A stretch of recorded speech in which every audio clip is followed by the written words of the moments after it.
Good morning, students. This is K.L. Gotwal, PGT English. Today we are read about the poem Noble Nature. It is composed by Ben Jonson.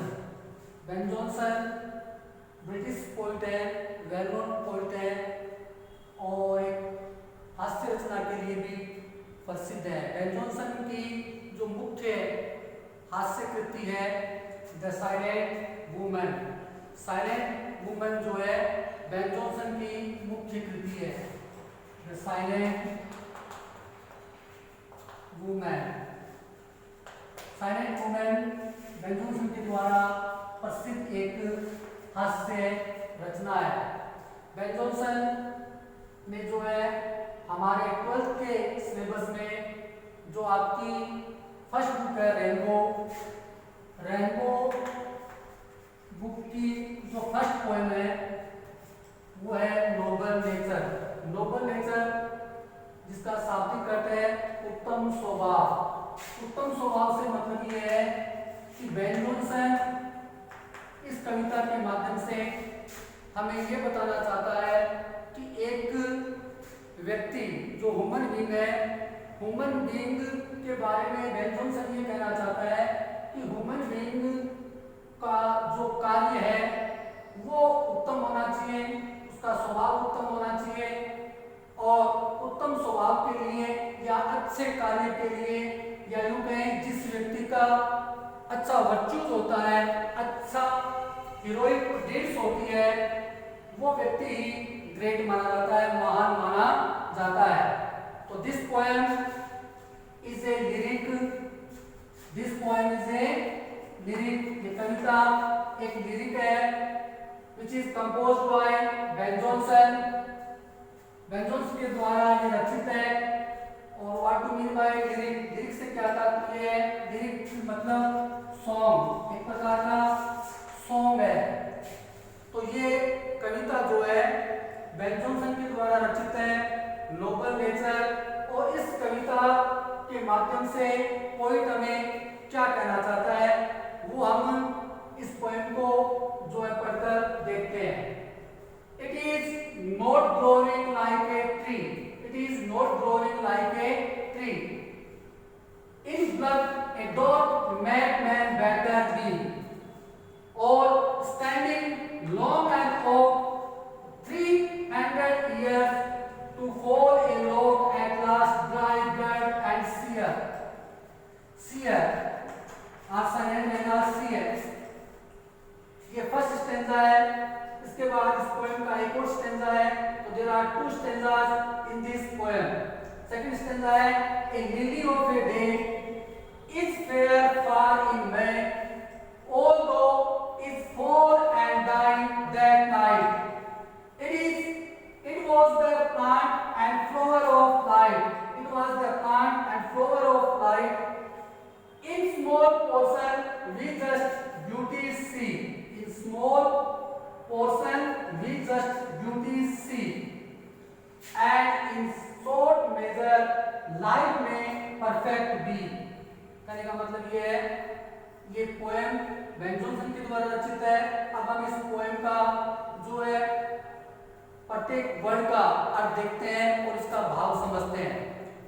It is not growing like a tree, आकार में वृक्ष के समान विकसित होना। आकार में, blood का मतलब साइज से, आकार में वृक्ष के समान विकसित होना, ग्रोइंग बढ़ना, विकसित होना। आकार में एक वृक्ष के समान विकसित होना। और standing long and don't make man better be. देखो लाइन से देखो, it is not growing like a tree in blood, आकार में एक वृक्ष के समान विकसित होना। A don't make man better be, मनुष्य को महान नहीं बना देता है। A don't make better, a don't make man better be कहने का मतलब है आकार में वृक्ष के समान विकसित हो जाना मनुष्य को महान नहीं बना देता है। बेटर का मतलब यहाँ ग्रेट से है यानी कि महान। महान नहीं बना देता। और standing long and oak 300 year, और standing long and oak 300 year. What is oak? Oak क्या है? ए काइंड ऑफ ट्री, एक प्रकार का पेड़ है, एक पेड़ है। और standing long and oak 300 years to fall a log at last dry blood and sear। कहने का मतलब है और standing long and oak 300 years. एक जो है एग्जांपल दिया है यहाँ पर जॉनसन ने, यहाँ पर जॉनसन फिगर ऑफ स्पीच का यूज कर रहा है, यानी पहले लाइक का यूज किया। कहने का मतलब है जिस सेंटेंस में लाइक का या एज में से आता है कुछ, तो सेंटेंस में जो है singly figure of speech use होता है। यहाँ पर सिंगली का यूज किया है। फिर देखो आप नेक्स्ट में यहाँ जो है फिर फिगर ऑफ स्पीच का यूज हो रहा है, कोई जो है मेटाफर का यूज कर रहा है। किसका यूज कर रहा है? मेटाफर का। तो यहाँ पर मेटाफर यूज हो रहा है। तो बहुत जो है फिगर ऑफ स्पीच यहाँ पर यूज किए जा रहे हैं। तो लाइन फिर से देखिए, और standing long and of 300 year, और standing long and of 300 years to fall a log at last dry blood and sear। तो ब्लड का मतलब होता है पत्तियों रहित। क्या होता है? पत्तियों रहित। सीयर का मतलब होता है मुरझाना, सूखना, सूखा हुआ। तो कहने का मतलब है अथवा और स्टैंडिंग अथवा 300 वर्षों के लंबे समय तक, 300 वर्षों के लंबे समय तक ओक के वृक्ष के समान, 300 वर्षों 300 वर्षों के लंबे समय तक ओक वृक्ष के समान खड़े रहना, ओक वृक्ष के समान खड़े रहना। टू फॉल, फॉल का मतलब गिरना। To fall a log at last, to fall a log at last, अंत में सूखा, अंत में ड्राई यानी सूखा, ड्राई का मतलब सूखा, अंत में सूखा, ड्राई सूखा। उसके बाद ब्लड यानी पत्तियों रहित, एंड एवं सियर मुरझाना या मुरझाया हुआ, ठीक है, मुरझाया हुआ। और एलोक का मतलब लठ बनकर गिर पड़ना, लठ बनकर गिर पड़ना किसी को महान नहीं बनाता है। तो यहाँ पर जो है इसका भाव क्या निकलेगा? पोइट ये कहना चाहता है एक व्यक्ति का जीवन जो है अधिक लंबा होना महत्वपूर्ण नहीं है, बल्कि उसके कार्य महत्वपूर्ण है। यानी एक व्यक्ति जो है आकार में बड़ा हो या उसका साइज बड़ा हो या उसका जीवन काल बड़ा हो, वो महत्वपूर्ण नहीं है, जबकि उसके कार्य जो है वो महत्वपूर्ण होने चाहिए। व्यक्ति जो है अपने कार्यों से महान जाना जाता है। द पोइट से हियर ह्यूमन बीइंग जो है वो हीरोइक डीड्स और वर्च्यूज के लिए जानी जाती है। इसके अलावा अब हम देखेंगे सेकंड स्टेंजा। ये फर्स्ट स्टेंजा था, सेकंड स्टेंजा देखिए। A lily of a day, a lily of a day, यहाँ पर फिर अनदर एग्जांपल दिया है, दूसरा एग्जांपल दिया है। पहले में जो है ओक के बारे में बताया गया है, दूसरे स्टेंजा में लिली के बारे में बताया गया है। लिली क्या होती है? What is lily? Lily is a kind of flower, एक प्रकार का पुष्प है, एक फूल है। A lily of a day is fair for in May, is fair for in May. एक दिन, a lily of a day, एक दिन जीवित रहने वाला लिली पुष्प, एक दिन जीवित रहने वाला लिली पुष्प इज फेयर फॉर इन मे। मे का मतलब यहाँ बसंत के मौसम से है या बसंत के महीने से है। Is fair for in May, एक दिन जीवित रहने वाला लिली पुष्प बसंत में काफी सुंदर दिखाई देता है, बसंत में काफी सुंदर दिखाई देता है। कभी यहाँ पर दूसरा एग्जाम्पल लिली का दे रहा है, पहले में जो है राइटर में ओक का एग्जाम्पल दिया था, किसका दिया था, ओक का। पहले स्टेंजा में ओक और दूसरा स्टेंजा में जो है लिली का एग्जाम्पल दिया है। दोनों में मेटाफर यूज किया गया है। फिगर ऑफ स्पीच कौन सा है, मेटाफर।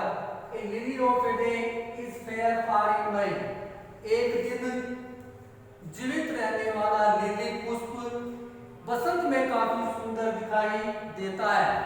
नेक्स्ट टाइम देखो, although it's fall and die that night, although it's fall and die that night, it was the plant and flower of the light. It was the plant and flower of light. Lily की विशेषता बताई गई है। This is the main characteristics of lily. This is the main virtues of lily. Lily की ये प्रमुख विशेषता बताई गई है, flower of light. सेंटेंस फिर से देखिए, a lily of a day is fair for in May, एक दिन जीवित रहने वाला लिली पुष्प बसंत में काफी सुंदर दिखाई देता है, अपनी सुंदरता के लिए जाना जाता है। और although is fall and die that night, it was the plant and flower of light. कहने का मतलब है although, यद्यपि, या यूं कहें हालांकि, यद्यपि वह उसी रात्रि को गिर पड़ता है, यद्यपि इस फॉल एंड डाई, उसी रात्रि को गिर पड़ता है, एंड डाई यानी कि नष्ट हो जाता है। डाई का मतलब मरना, यहाँ पे क्या हो जाएगा, नष्ट। Although is fall and die, और उसी रात्रि को वह गिर जाता है, नष्ट हो जाता है। क्लियर है? It was the plant and flower of light. फिर भी वह सौंदर्य और प्रसन्नतादायक पौधा वह पुष्प कहा जाएगा। It was the plant and flower of light.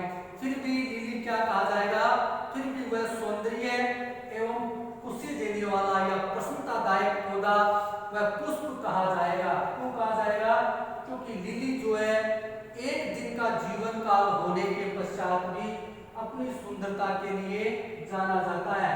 दूसरी तरफ जो ओक है, जिसका जीवन काल 300 वर्ष है, जिसका आकार लिली से काफी बड़ा है, फिर भी ओक जो है लिली से बेटर नहीं है। क्यों? क्योंकि लिली का जीवन काल ओक से काफी कम है, एक दिन का जीवन काल है, ओनली 1 डे, और अपनी सुंदरता के लिए जाना जाता है। फ्लावर ऑफ लाइट, लोगों को खुशी देता है। इसलिए जो राइटर है बेन जॉनसन, वो यहाँ ये कहना चाहता है, एक तुलना कर रहा है। क्या तुलना कर रहा है कि एक तरफ जो ओक है जिसका जीवन काल 300 वर्ष है, दूसरी तरफ जो लिली है, लिली का जो पौधा है या फूल है, उसका जीवन काल ओनली 1 डे है, एक दिन है, फिर भी फ्लावर ऑफ लाइट के रूप में जाना जाता है और लोगों को खुशी प्रदान करता है। इसलिए पोएट ये कह रहा है, एक व्यक्ति अपने वर्च्यूज के लिए जाना जाता है।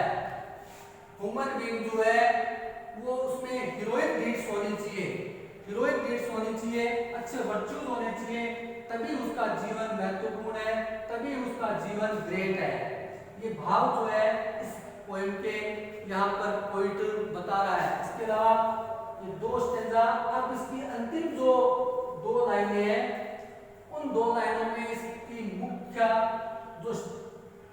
जो विशेषता है वो निकलती है अंतिम 2 लाइनों में। देखो, in small portion we just beauty see, in small portion we just beauty see, and in short measure life में परफेक्ट बी।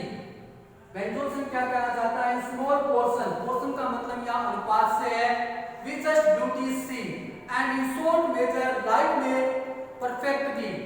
छोटे छोटे आकार की चीजों से हम सच्चे सौंदर्य के दर्शन कर सकते हैं। इन स्मॉल पोर्शन छोटे छोटे आकार या छोटे छोटे अनुपात पोर्शन का मतलब अनुपात होता है, आप यहाँ आकार ले सकते हो, अनुपात ले सकते हो। छोटे छोटे आकार की चीजों से हम जस्ट ब्यूटी से सच्चे सौंदर्य के दर्शन कर सकते हैं। इसी प्रकार and in short measure life में परफेक्टली, इसी प्रकार छोटी अवधि का जीवन पूर्णता लिए हो सकता है। एंड इन शॉर्ट मेजर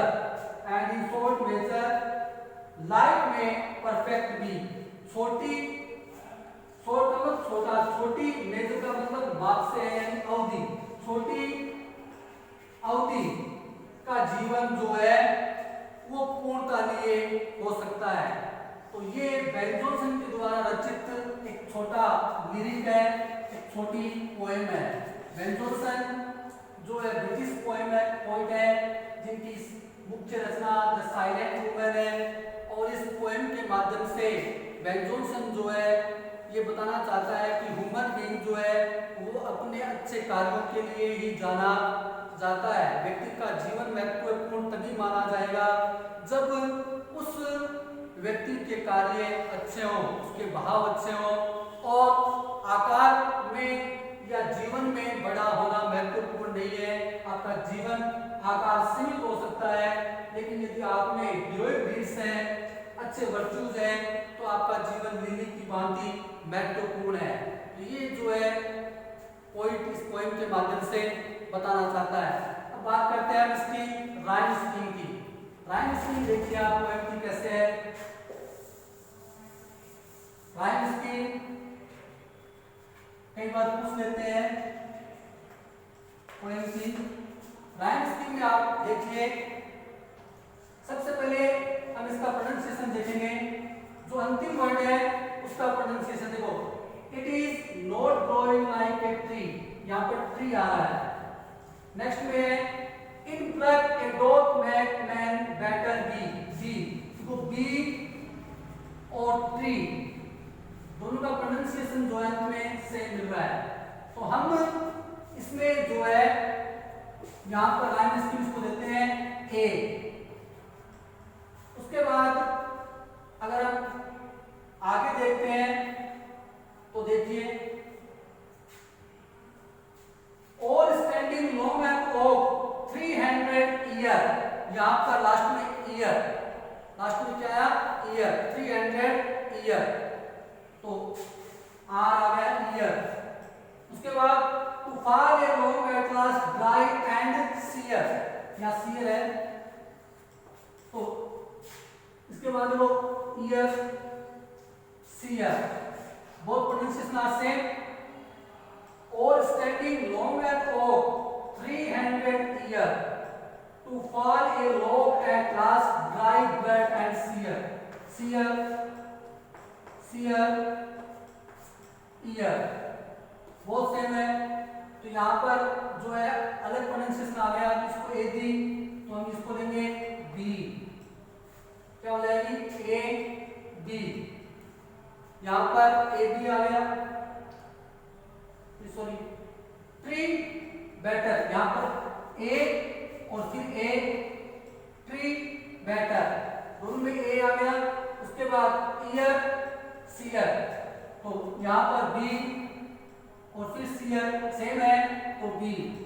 देखो ट्री बेटर, ट्री के लिए ए, फिर tree better be, tree better be A, और उसके बाद ईयर सीयर, तो ईयर के लिए बी और सीयर इसके लिए भी बी।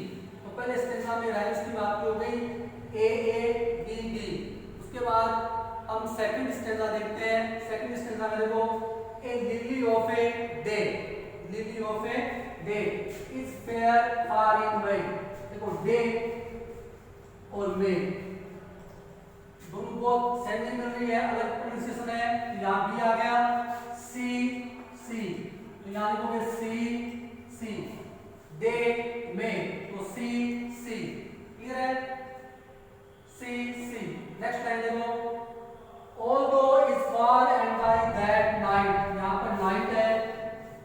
नेक्स्ट लाइन में it was the plant and the flower of light, यहाँ पर लाइट है। नेक्स्ट देखो नाइट यहाँ डे था, डी मिल रहा है, नाइट लाइट, सी आ गया तो डी डी, तो यहाँ पर नेक्स्ट में आ जाएगी डी और डी। क्लियर है? Night night, C C D D. Next line देखते हैं, in small portion we just duty see, in small portion we just duty see and in short measure like may perfect be. C और B बहुत pronunciation same है, C B.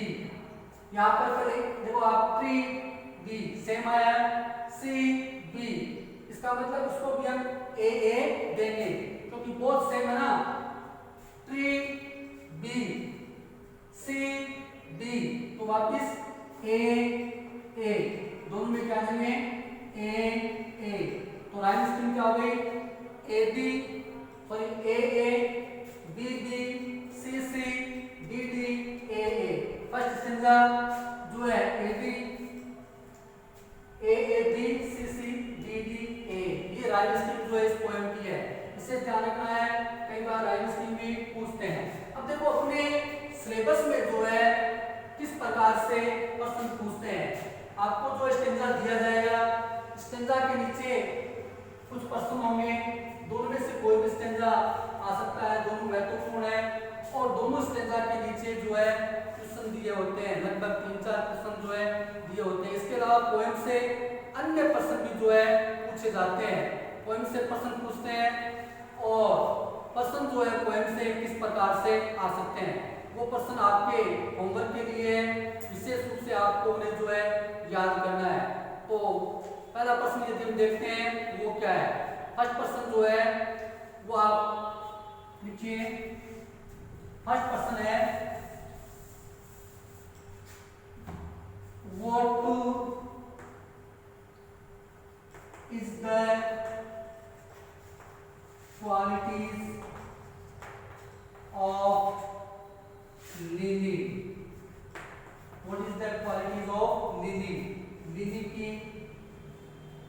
क्या विशेषता है, क्या गुण है? क्वालिटीज का मतलब यहाँ पर गुण है। इसको ऐसे पूछते हैं, what is the main characteristics of lilies? What is the main characteristics of lily?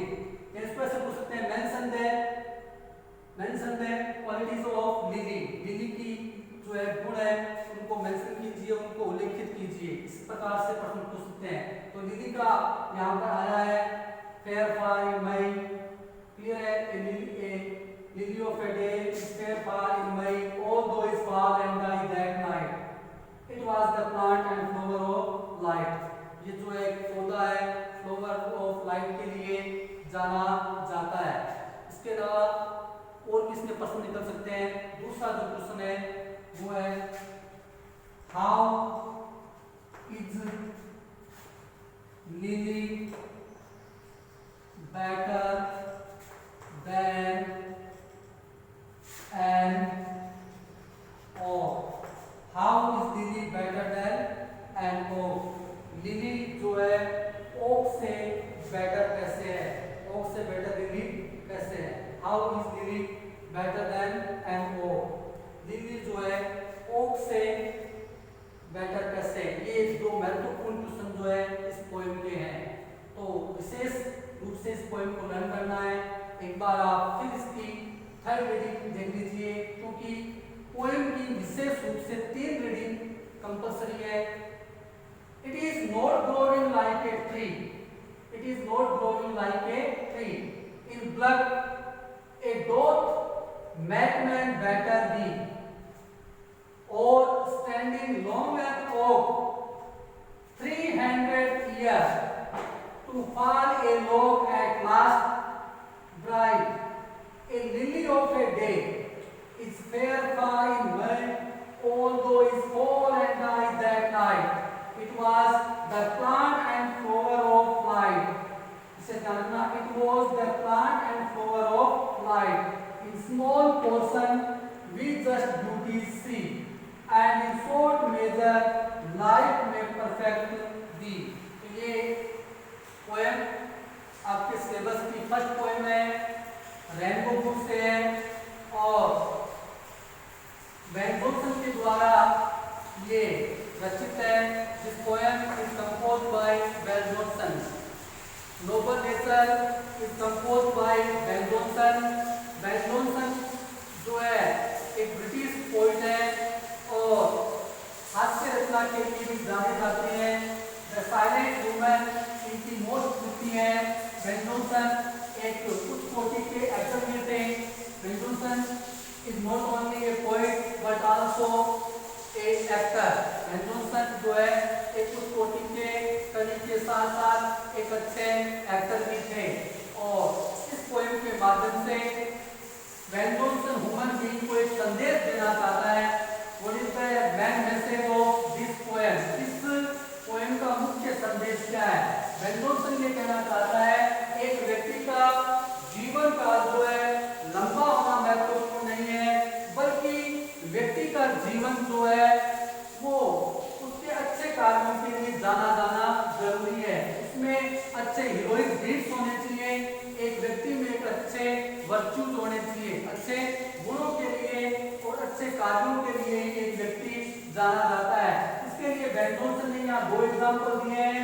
एक ओक ट्री का और दूसरा जो है लिली का. ओक ट्री जिसका जीवन काफी लंबा है, 300 ईयर बताया है, 300 ईयर्स. इसके अलावा उसका आकार बड़ा है, लेकिन उसकी कोई विशेषता नहीं है. That is not man characteristics of oak. Oak के कोई विशेष गुण नहीं है, कोई विशेष गुणों का बखान यहाँ पर नहीं किया गया है. जबकि दूसरी ओर लिली का जो पुष्प है, एक दिन का जीवन का लेकर आता है. ओनली वन डे, एक दिन उसका जीवन है, लेकिन फिर भी वह अपनी सुंदरता के लिए जाना जाता है. इसको फ्लावर ऑफ लाइफ के नाम से जाना जाता है. फ्लावर ऑफ लाइफ के नाम से जाना जाता है. तो बेन जॉनसन यहाँ पर फिगर ऑफ स्पीच का इस्तेमाल करता है, सिंगली का यूज कर रहा है, मेटाफर का यूज कर रहा है. दो फिगर ऑफ स्पीच का बेन जॉनसन ने इस्तेमाल किया है और दोनों ही फिगर ऑफ स्पीच के माध्यम से बेन जॉनसन जो है मनुष्य को ये शिक्षा देना चाहता है, मैसेज देना चाहता है कि व्यक्ति जो है हीरोइक डीड्स के लिए जाना जाता है, ना कि बड़े आकार के लिए या बड़े जीवन काल के लिए. जीवन काल या आपका बड़ा आकार महत्वपूर्ण नहीं है, बल्कि आपकी हीरोइक डीड्स और आपके कार्य महत्वपूर्ण है. जो विशेष कार्य होते हैं उसी के लिए व्यक्ति जाना जाता है. एक व्यक्ति अपने कार्यों के लिए विशेष रूप से जाना जाता है. तो ये मैसेज जो है यहाँ पर बेन जॉनसन देना चाहता है. और राइम स्कीम आपने देखी नहीं पोएम की, एक बात में देख लीजिए. A B B C C D D A. यहाँ पर देखो ट्री, यहाँ पर बी, ए दिया ए क्लियर है. उसके बाद सेकंड स्टेज में आप देखिए ईयर और उसके बाद हमें करना है यहाँ पर सीयर. तो यहाँ पर बी, उसके बाद आप आइए डे में, तो सी, उसके बाद नाइट डी, उसके बाद सी ए. तो ये इसकी राइम स्कीम है. तो this is the first poem of your syllabus in class 12th, Noble Nature. This is composed by Ben Jonson. It is a lyric and it is a beautiful poem. Okay, that's all for today. Thank you very much.